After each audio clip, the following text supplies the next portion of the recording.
Well, the train departed, and I found myself lying on the ground, so in between the railway tracks and the platform, and there's a slight curve, and I just rolled myself into that curve. And I remember trying to get up, but my right side didn't move. And at that point, I remember looking at my arm and thinking, that arm's gone. I called out, "Somebody help me, my name is Sarah, and I don't want to die." And I shouted that over and over and over again, and it felt like a really long time, until somebody heard it and bent down and held my hand. My husband and I climbed Kilimanjaro. It was a dream 10 years in the making. It was an incredible adventure. Yeah, I felt on top of the world. And then just a month later, I hit rock bottom. But there were things I believe that I learned while I was climbing Kilimanjaro that helped me survive that tragic event. And it was the staying calm in a very, very stressful event that helped me. That night, I was told that I could have died at least 10 times, right? It was quite an accident to have happen, but once you survive that, I was absolutely excited to be alive.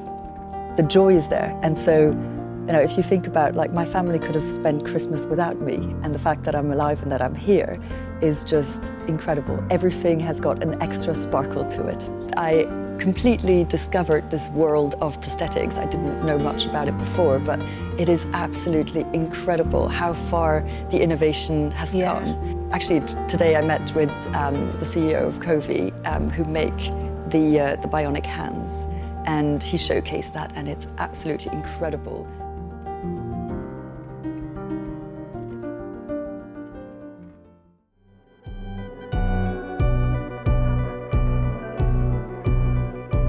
To the Dissent, Carrie, and there was the Dissent was written by Justice Sotomayor. We also had from Elena Kagan, from Ketanji Brown Jackson. But I want to start with Justice Sotomayor, and I believe I'm going to pull up, just for the control room, the first Justice Sotomayor.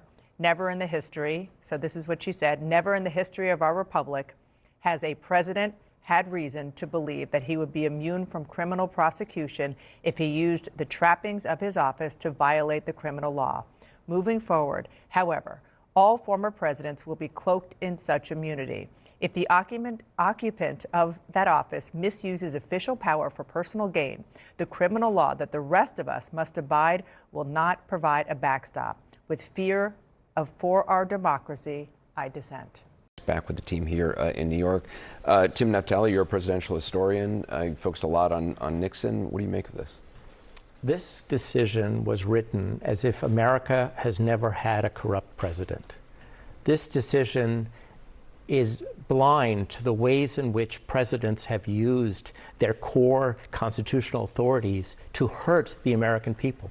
In the 1970s, the Congress of the United States, the courts, and the American people pushed back against something that was called the imperial presidency. The imperial presidency was one that used the color of national security, one of the core presidential authorities, to wiretap people, to break into their homes, to break into their psychiatrist's office, Daniel Ellsberg, to audit their IRS files, all under the color of what the Supreme Court would describe today as a core constitutional authority. Now, those were official acts according to this court, because according to this court, your motive as president doesn't matter. If you do this in order to hurt an American citizen you don't like, to hurt a political opponent, according to this court, it doesn't matter. You have just talked to the CIA, you have just talked to your Attorney General, you have talked to the Secretary of Treasury. By doing so, you are engaging in an official act. This opens the door to abuses of power, the kinds of abuses of power that we had in the Cold War at a time of the imperial presidency. It is beyond belief that a court of people who lived through the 1970s would have forgotten how it was that Richard Nixon abused power. I mean, I think that's being generous. There are a lot of people, I think we underestimate this, a lot of people on the right who are conservatives, Republicans, whatever you want to call them, who believe that those Nixon decisions were wrongly decided, who believe that the president did and does have way more power than was applied in that Nixon example. So the fact that this is a sort of redo of the Nixon era is not surprising in the least to me, because that has been a project on the right for a long time. And one of the interesting things, I mean, I was reading pretty closely Amy Coney Barrett's Dissent in part, because she addresses some of the key parts of this. One is that she says it's not right to say that there are not official things that can also be criminal, and that Congress has a say in that criminal law has a say in that, and that pushing this to the district court is a justice delayed, justice denied kind of scenario in which you could delay the adjudication of these issues so much so that justice is never seen. And then on top of that, the idea that you can't take evidence of official acts and use them in criminal prosecution, taken together, all of those things say that even in the areas where they say a president can be criminally prosecuted, the bar becomes so high that it creates huge roadblocks. So this will happen in any particular case, and I think it's not something that is like completely out of the realm of possibilities. I mean, we are living through it right now.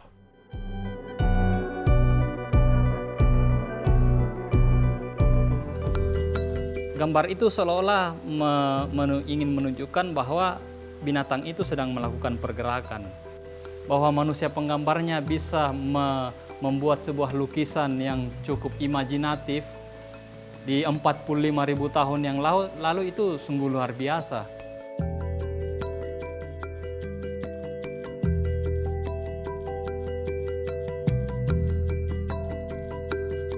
Kami melihat di atas peta ada lokasi yang cukup menarik.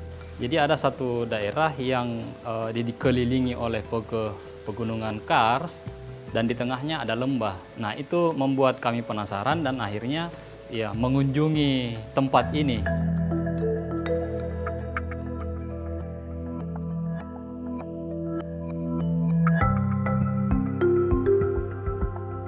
Jadi gua ini penduduk warga sekitar sini itu menamakan leang tedongnya ya. Jadi dulu penduduk sini ketika musim hujan, karena daerah ini gampang terendam air, jadi mereka menyimpan ternaknya di lantai gua karena memang lantai gua cukup tinggi sehingga aman dari banjir.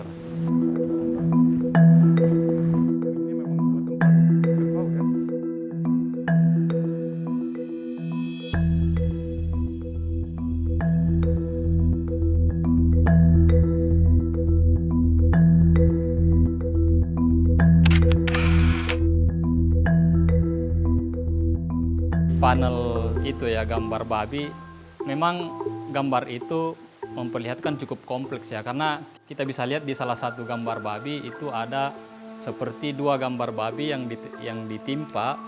Kalau kita perhatikan di gambar babinya itu dia seperti menggunakan kuas yang kemudian dicelupkan ke pigmen dan dioleskan ke dinding gua.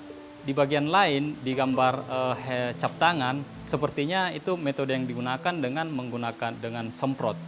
Jadi cap tangan ditempel di dinding, kemudian disembur.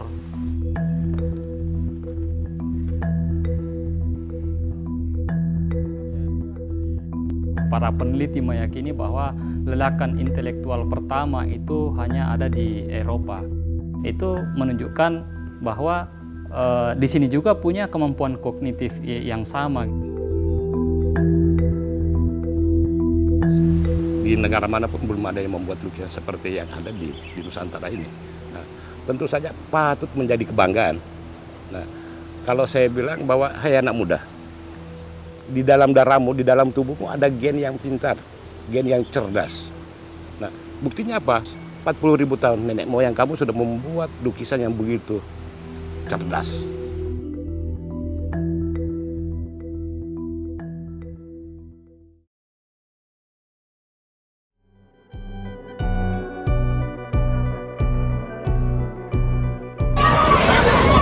This is me.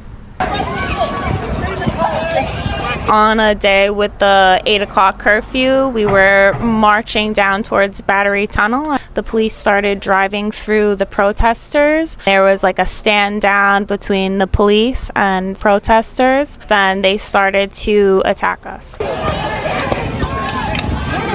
Don't touch me! Hands off! Don't touch me!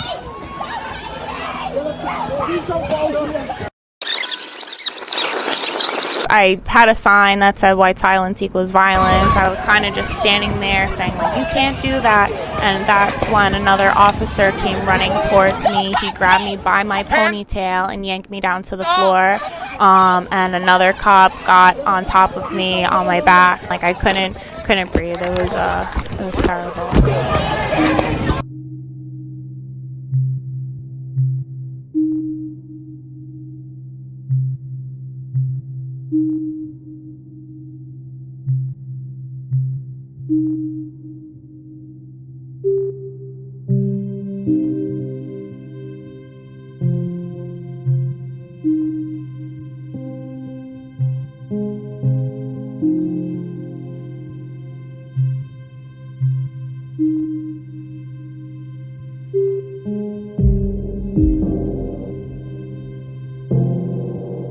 So when Eric showed me that letter, I don't even have words to describe. I was angry, I was upset, I was hurt. For it to just get wiped away, it's ridiculous. It's very ironic how he's supposed to protect everyone. Meanwhile, everything just gets pushed under the rug. It feels like nothing's gonna wind up happening ever if someone like him is in charge. Head to the link in bio to read more about my story.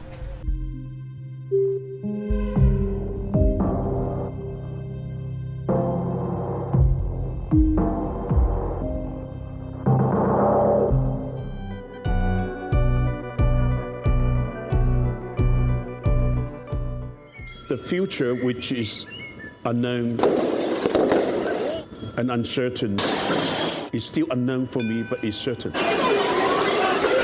Freedom was a very short journey for me. He came as basically a refugee from China when he was a teenager. I was put in the bottom of the fishing trunk, and by the afternoon, we arrived in Hong Kong. And the same night, I was taken to a factory to work as a worker. Well, we eat and sleep in the factory. He was so poor, not highly educated. It was a very happy time. It was a time that I know I had a future. For a Chinese, that's like going from Kansas in black and white to Oz, where everything seems like it's possible. As long as you wanted to work, you could make it in Hong Kong. But British gave us all the institutions of freedom. Freedom of speech, rule of law, property right, freedom of assembly, and let our resourcefulness flourish. They went from an incredibly poor city to a metropolis. So I started a very small factory. He's a classic entrepreneur. And then I went into retailing. Giordano was this huge brand. If I just go on making money, it doesn't mean anything to me. If I go into the media business, I deliver choice, and choice is freedom.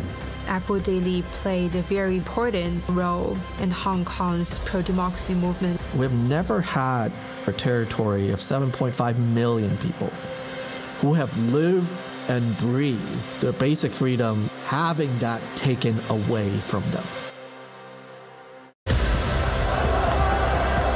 Hong Konger means determination, fearlessness, the belief in human rights. Mr. Lai insisted on marching in front where the authorities could see him. I've been arrested 3 times. The Hong Kong police raided the Apple Daily compound. It's very likely that, I will have to go to prison. He chose to stay in Hong Kong. Their house is firebombed. All I had, this place gave me. I watched this man willingly give up the life of a billionaire to become a dissident.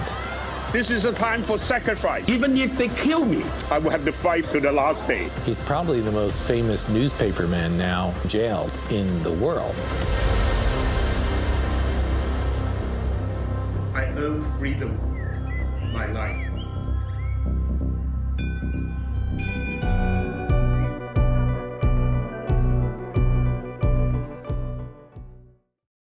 It's a big policy shift.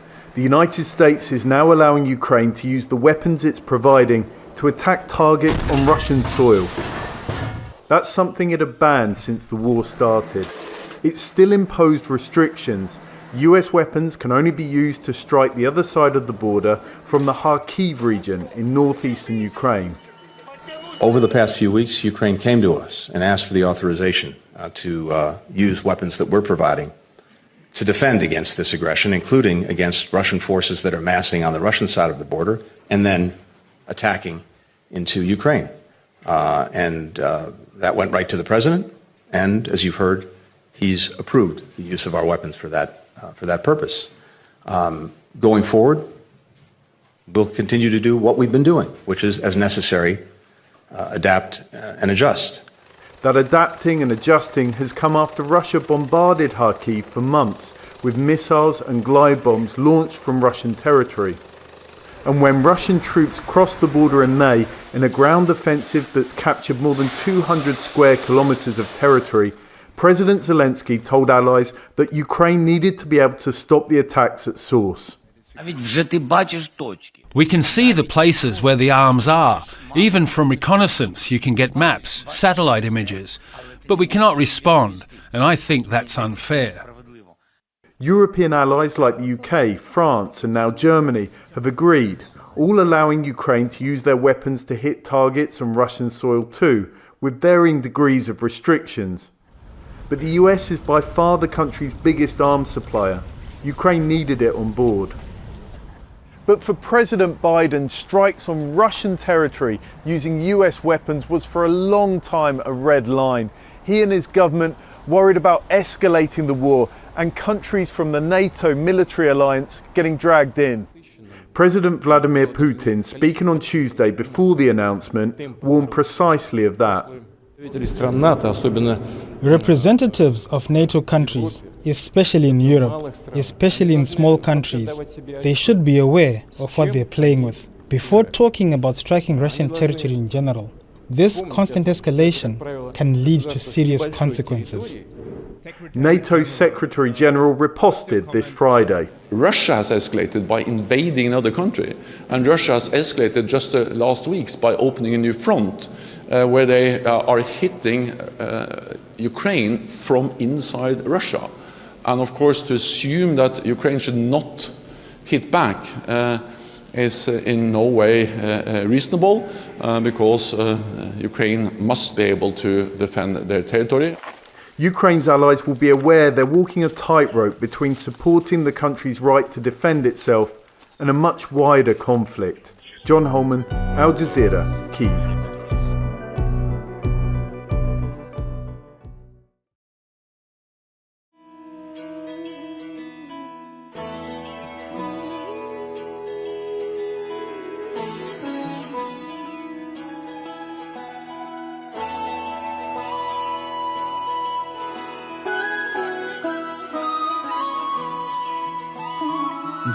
जय हो शंकरा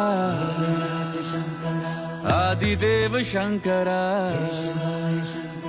तेरे जाप के बिना चले ये सांस किस तरह मेरा कर्म तू ही जाने क्या बुरा है क्या भला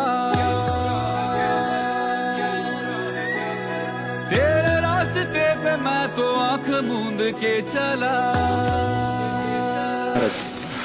हम यहाँ पर ओल्ड लिपू पास पर आए हुए हैं और यहाँ से कैलाश का दर्शन करने के लिए यहाँ पर उपस्थित हुए हैं।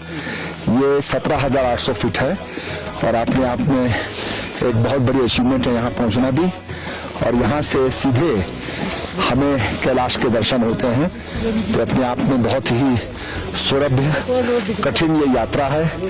और यहाँ हम भगवान से ये प्रार्थना कर रहे हैं कि हमारे देश का विकास हो, सभी सुख समृद्धि को प्राप्त करें, ये भगवान कैलाश से ये प्रार्थना है। तो आज हम ये ओल्ड लिपू पास में आए हुए हैं और यहाँ से कैलाश का दर्शन कर रहे हैं। सृष्टि के जन्म से भी पहले तेरा वास था।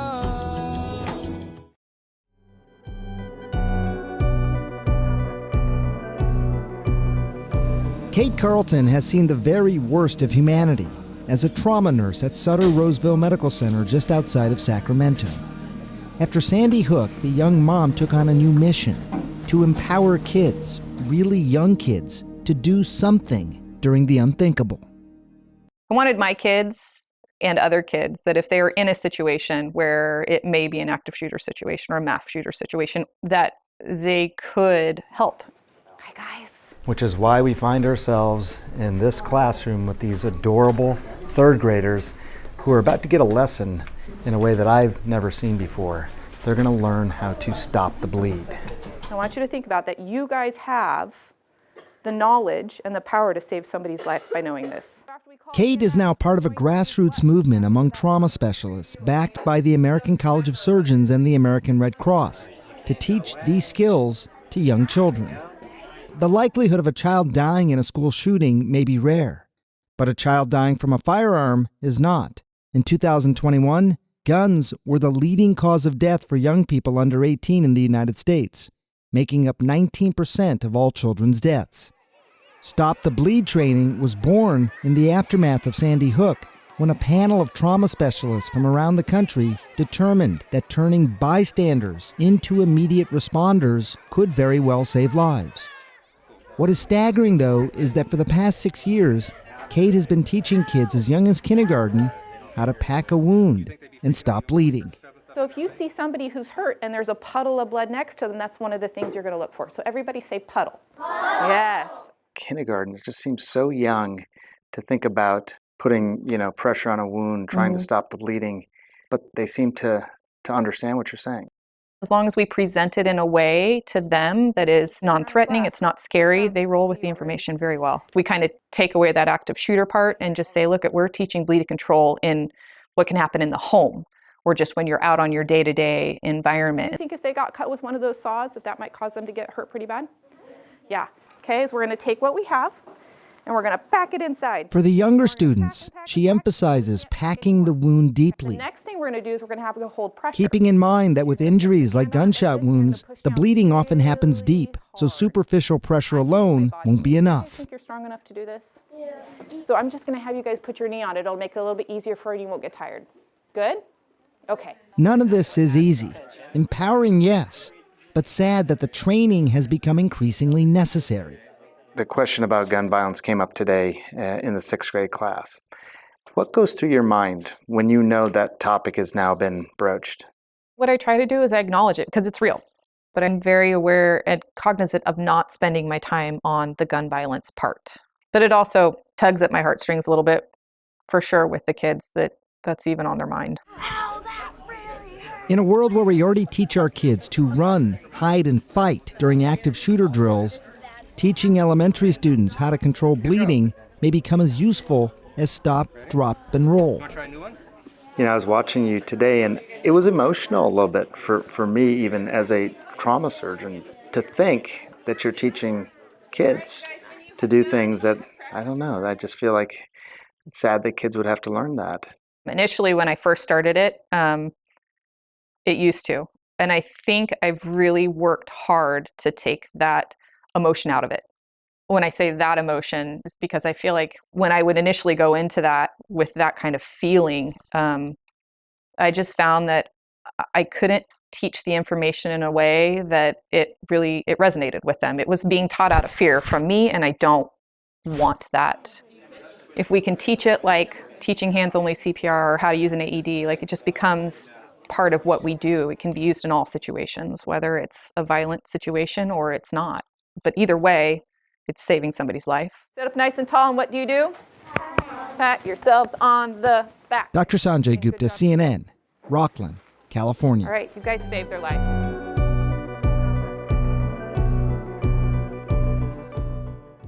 A new report shows the number of homeless New Yorkers living on the street continues to rise. According to this new survey, there were an estimated 4,140 people unsheltered and homeless in New York during a night in January. CBS 2's Natalie Duddridge spoke to advocates trying to get that number to zero. Volunteers with the Coalition for the Homeless hand out hundreds of meals every night, specifically to those living on the street. David Giffen started volunteering in 1988. Now he's the executive director. There are thousands of people who are sleeping unsheltered every night. Right now there's another roughly 147,000 people in the shelter system. Advocates say it's much easier to track the number of homeless in shelters than those on the street.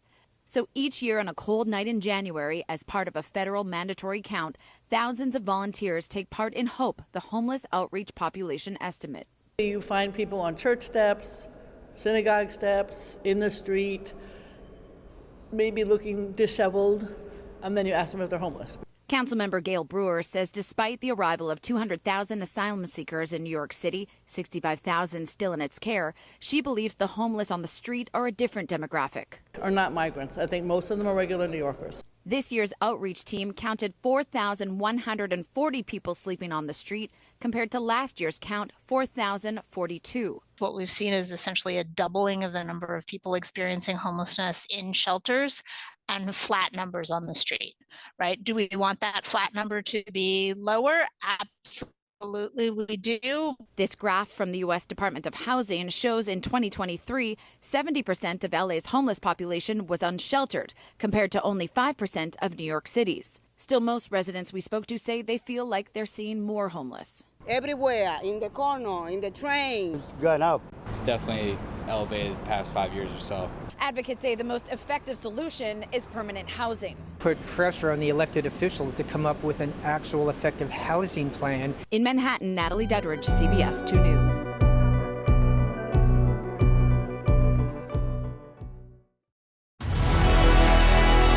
India have got 176 on the board. No teams chase down these many to win a World Cup, but what's a World Cup without records being broken? Here we go. Oh, knocks him over. This is Jasprit Bumrah. On the big day, he's produced a perfect outswinger. And what a start this is for India. Oh, the edge, the edge. He's got to go ahead and Markram it through his hands at it. And South Africa have been rocked early. Oh, he's found the gap for four. It's a good shot from Tristan Stubbs. Now Quinton de Kock, they're taking on the spinner. It goes like a skyrocket. It's over the roof. 62 for 2. Crucial overs coming up now for India. This partnership's just really starting to change the momentum in this game. Bowling. Akshay Patel strikes. Quinton de Kock at the other end just punched his bat. He realised that partnership was building beautifully. Heinrich Klaasen, what a moment for him. He's been dreaming of a World Cup final. Here he is. 6 runs.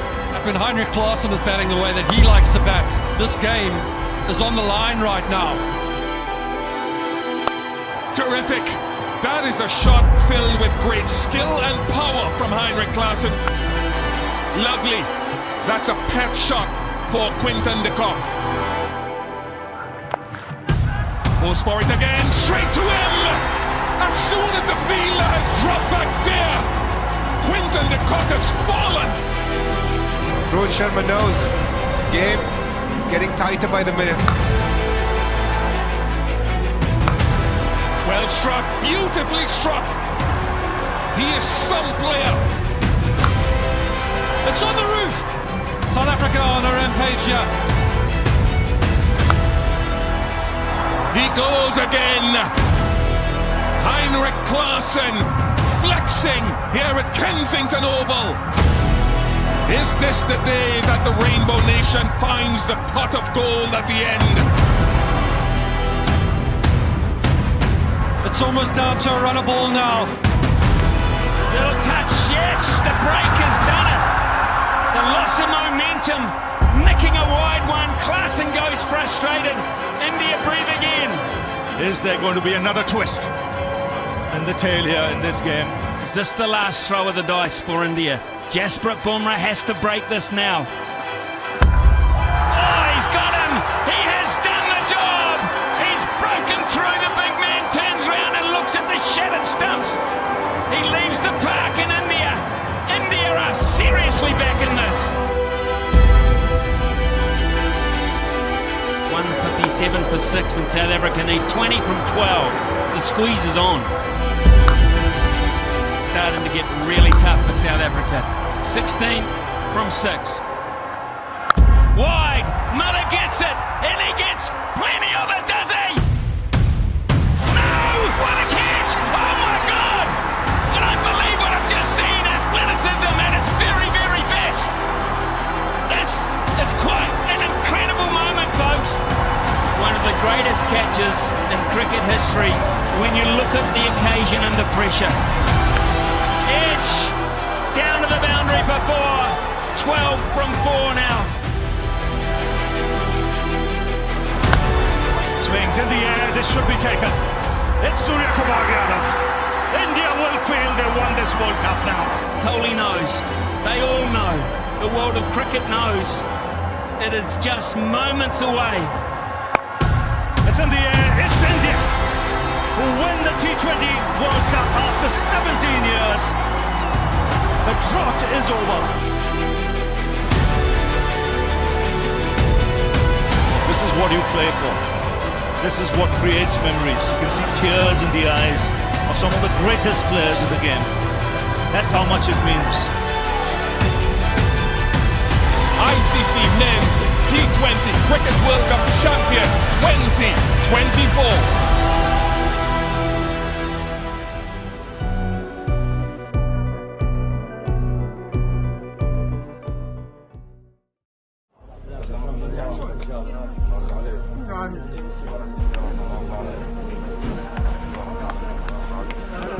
الحمد لله سلامتك دكتور.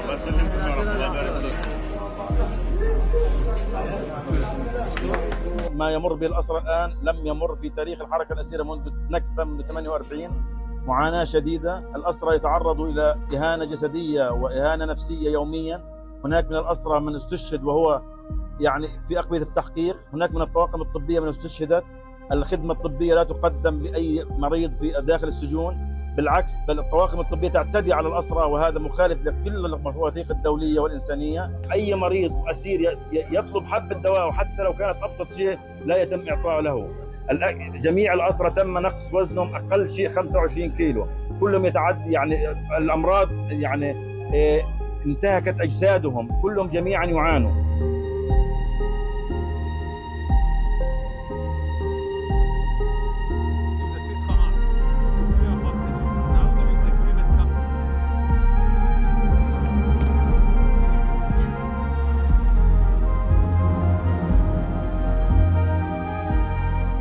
WHO has lost contact with health workers at Al-Shifa hospital. Israel's military incursion into Al-Shifa hospital in Gaza City is totally unacceptable.